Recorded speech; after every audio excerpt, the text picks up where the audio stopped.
I'm Darci Zolman with the Kosciuszko County Soil and Water Conservation District. Today I want to talk to you a little bit about owls, and then we'll do an activity together to tell you a little bit more about owls and what they eat. So first of all, I want to talk about some of the owls in Indiana. This is an example of a great horned owl.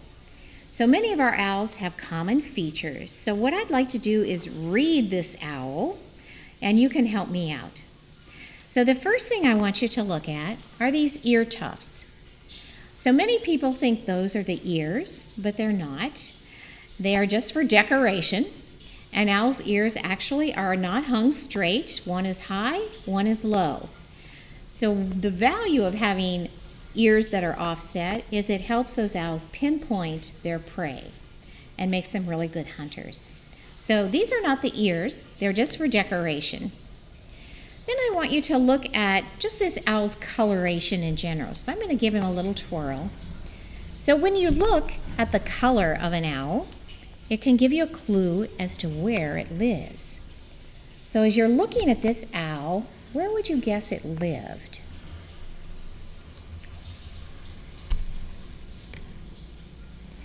If you guessed it, it's well colored for a woodland, you're right. So these are woodland owls, as are most of our owls in Indiana. So again, this is the great horned owl, and it is Indiana's largest owl. But let's look at some of its other features. Let's look at that beak. What do you notice that's unusual about that beak? It's not a little songbird that's picking up seeds, right? It has a very curved and sharp beak. That's really designed to be a hunter and to tear flesh. So they're good hunters, and that's one way that they can grasp their prey. The other thing that helps them grasp prey are their talons. You look down here, you know that they're really large and sharp. They're really large, particularly in comparison to the rest of their body. So that helps them grasp their food on the go or on the fly and hang on to it. They also have something unusual about their eyes. So again, look at the placement of where those eyes are. Are they on the front of their heads, or are they on the outside of their heads? Well, you should note they're in front, which tells us this is probably an animal that has to hunt. Animals that have eyes to the sides of their heads are usually not hunters. If they're on the front of their head, they're usually hunters.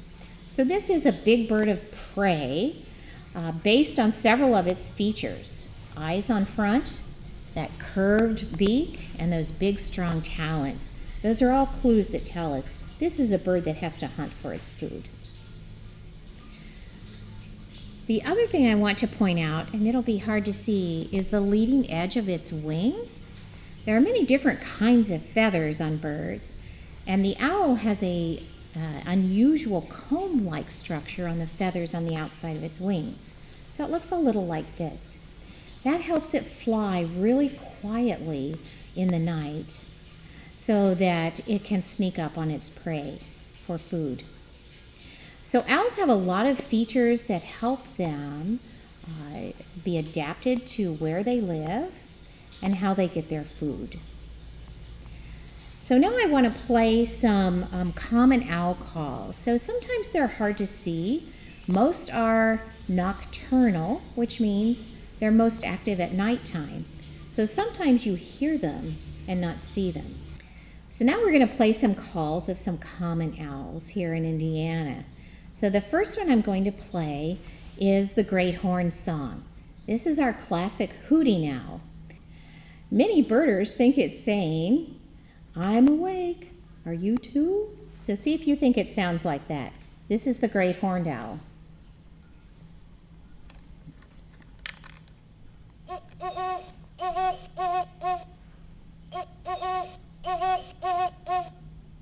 So that's our classic hooting owl. But we have some other owls that we see around here. One is the barred owl, which is pretty common. You might hear barred owls any time of the day. Now birders think this one is saying, "Who cooks for you? Who cooks for you all?" See if you think it sounds like that.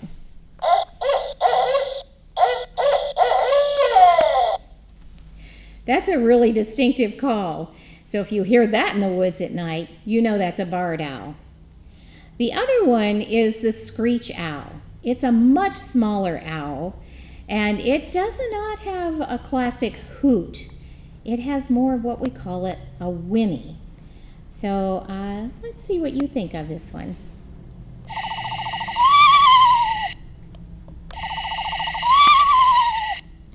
Some people think that sounds like a horse. So that's the screech owl, and it's a small owl.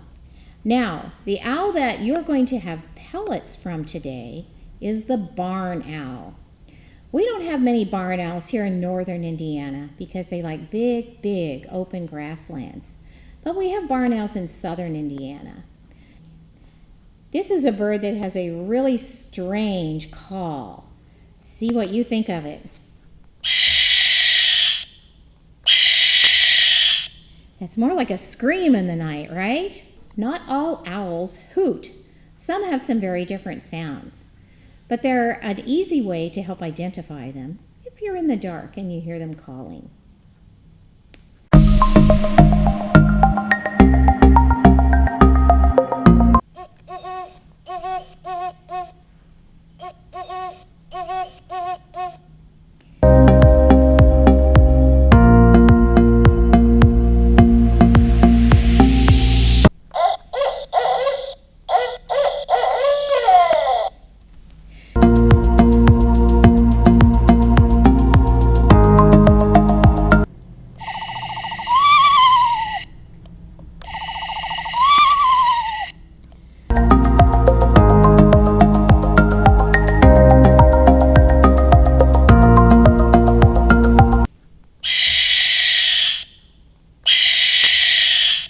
That's more.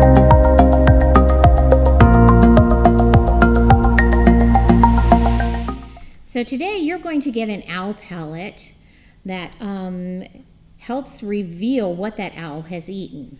So what is an owl pellet? Well, owls have a special digestive system. They have an organ called the proventriculus. Owls do not chew their food, they swallow them whole. When it goes to the proventriculus, the bones and the fur are separated from the meat. The meat goes on into the stomach to digest. The bones and fur are formed into these pellets, and an owl spits it back out, kind of like a cat in a hairball. So these pellets that we have today are from barn owls, and they have been sterilized, and they will reveal what that owl has eaten previous to you getting it. So your owl pellet will come wrapped in foil, and you'll just take the foil off.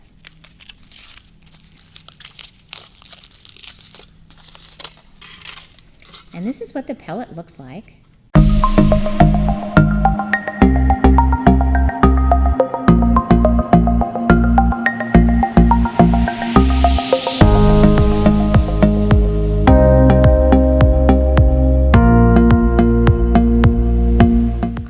Easiest to just break it in half first. And once you do that, you're going to see some bones reveal themselves right away. So right away I'm seeing a leg bone and a lower jaw. So as you work through your pellet, you're going to find a lot of bones. Some of them quite large, some of them really small. So we have the skull here.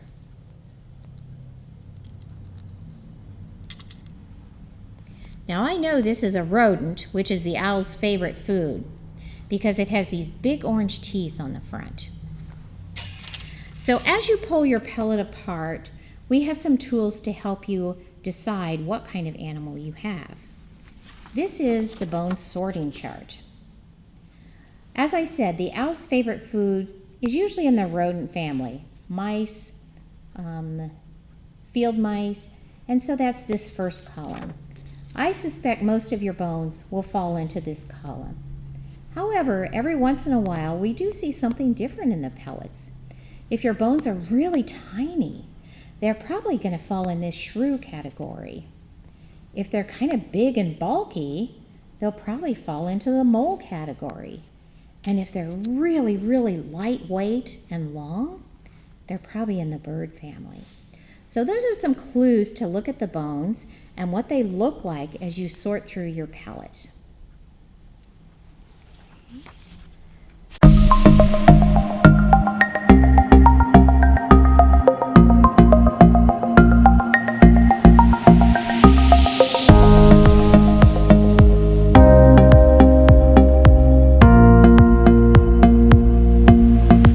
So now that you've dissected your pellet and found all those bones in there, something fun you might want to try is to reconstruct what was in your pellet.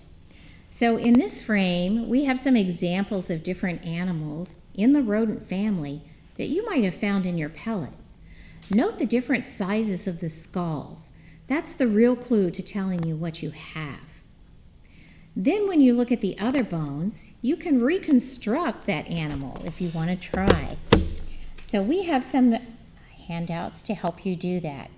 So this is a rodent reconstructed. Now your bones are going to be a little smaller than this, so it's enlarged to help you see them better. But you can actually reconstruct that skeleton using the bones that you found in your pellet. So owls are really incredible birds that we have here in Indiana, and it's really fun to open those pellets up to see what they've eaten. We could do a whole study on their diet and what kinds of animals they're finding to eat. So see what you found in your pellet and see if you can put it together.